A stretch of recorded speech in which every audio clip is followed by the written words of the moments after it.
Students, welcome to our channel. तो आज के इस वीडियो में हम लोग गॉसेस थ्योरम और उसका जो थर्ड एप्लीकेशन है उसको डिस्कस करने जा रहे हैं। तो इससे प्रीवियस वीडियो जो हम लोग बनाए थे गॉसेस थ्योरम का, उसमें हम लोग उसका first application infinite charge current carrying conductor और इनफाइनाइट चार्ज थिन शीट को ऑलरेडी डिस्कस कर चुके हैं। तो आज हम लोग थर्ड एप्लीकेशन को डिस्कस करेंगे। तो थर्ड एप्लीकेशन को डिस्कस करने से पहले हम लोग गॉसेस थ्योरम क्या था उसको एक बार रिमाइंड कर लेते हैं।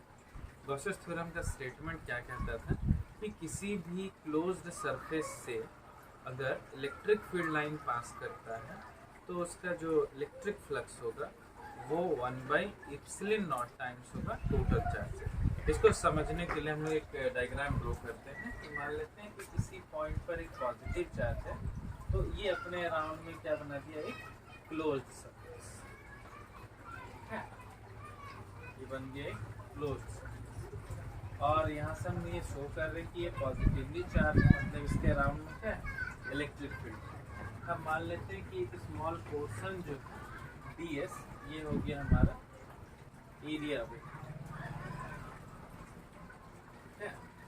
तो गॉसेस थ्योरम का स्टेटमेंट क्या था? According to Gauss's theorem, the total electric flux passed through any closed surface is equal to 1/ε0 times of total charge। इसको हम लोग प्रूफ कैसे करते थे? इलेक्ट्रिक फ्लक्स का फॉर्मूला क्या होता था? Surface integral of EdS cos theta. और जैसा कि हम लोग देख पा रहे हैं यहाँ पर कि इलेक्ट्रिक फील्ड और एरिया वेक्टर एक ही डायरेक्शन में है, तो जब भी कोई दो वेक्टर एक ही डायरेक्शन में होता है तो वहाँ पर एंगल हो जाता है 0 डिग्री। ये हम लोग क्लास 11th में भी पढ़े थे। cos 0 डिग्री जब हम लोग यहाँ पर पुट करेंगे तो cos 0 डिग्री का वैल्यू हो जाएगा 1। तो cos 0 का वैल्यू 1 हुआ, मतलब यहाँ पर बचा सिर्फ सरफेस इंटीग्रल ऑफ EdS। तो ये सरफेस इंटीग्रल इस क्लोज सरफेस का होगा और ये देखने में कैसा दिखता है? स्फीयर के जैसा।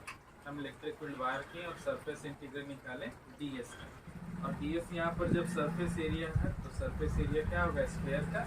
स्फीयर का सरफेस एरिया होता है 4πr²। Surface area of sphere हो जाएगा 4πr²। इस डिस्टेंस को हम स्मॉल r से रिप्रेजेंट कर लेते हैं। तो यहाँ पर देख पा रहे हैं कि 4π से 4π कैंसिल आउट हो गया, r² से r² कैंसिल हो गया, तो बचा 1/ε0 ऑफ e। यही गॉसेस थ्योरम का स्टेटमेंट। तो अगर क्वेश्चन में हम लोग को बोला जाए कि state and prove Gauss's theorem, तो हम डेफिनेशन और उसको प्रूव करके दिखाएंगे। और अब हम लोग बढ़ते हैं इसके थर्ड एप्लीकेशन पर। थर्ड एप्लीकेशन जो है वो एक स्फेरिकल सेल के रिगार्डिंग है।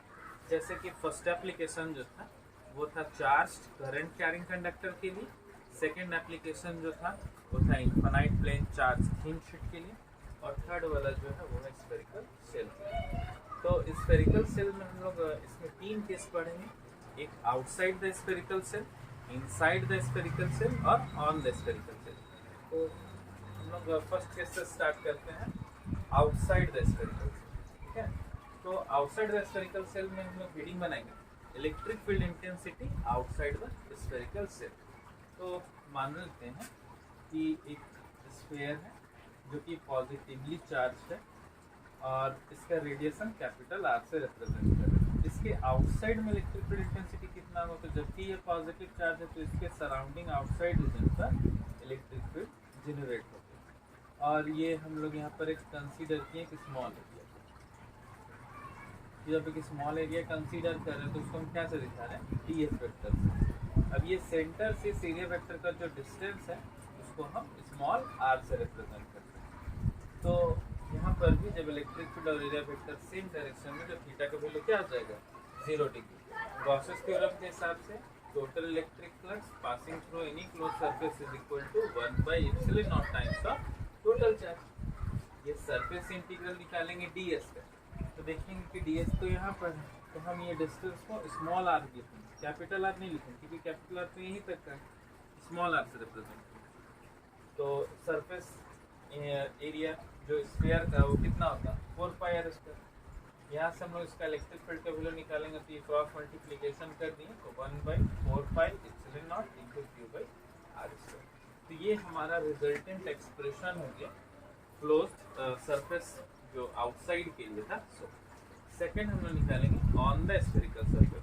ऑन द स्फेरिकल सरफेस में हमारा इंटायर प्रोसेस पूरा सेम रहेगा, सिर्फ एक चीज यहाँ पर हट जाएगा, ये जो इमेजिनरी सरफेस है, ये इमेजिनरी सरफेस यहाँ से रिमूव हो जाएगा, बाकी सारा कुछ सेम रहेगा।